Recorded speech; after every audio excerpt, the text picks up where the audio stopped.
So let's come to that. But say Eben Alexander, the guy who wrote Proof of Heaven that died and came back to life, and we interviewed him extensively because we want to know, what is if the supernatural world comes to you, which it most likely did, or you go to it and come back. That's reality. That's truth, right? And we may not know exactly what it was, but.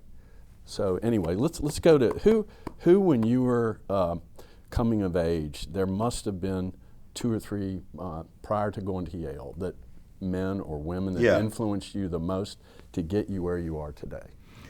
Well, it was my family. It was my father, who just passed a couple of months ago at age 96 and a half.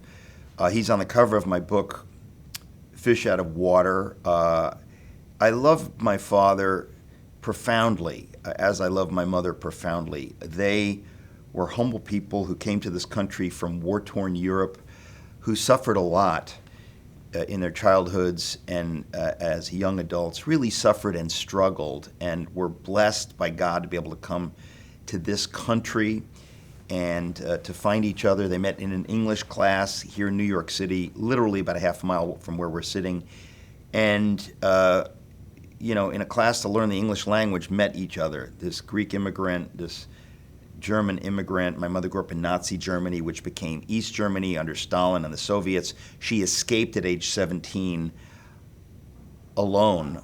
It's amazing. And so they met. They both knew communism was evil. They both knew freedom and American democracy were a gift. And they formed me because I knew their suffering in the war. Just telling the stories of growing up. They both lost their fathers when they were 10 years old, each of them. They suffered, and it gave their lives this dignity and this meaning, so that when they said something, it comes with this authority. They've been hungry many, many, many times. They have suffered under evil regimes. The communists tried to take over Greece. The communists took over Germany, which had already been taken over by the Nazis. My mother lived through that. So all of that is this background, and so I had a different experience growing up as an American, because that was part of my life, is that my parents had experienced all this, so I didn't take America and freedom for granted. And so that's a big part of who I am. It's obvious just hearing that.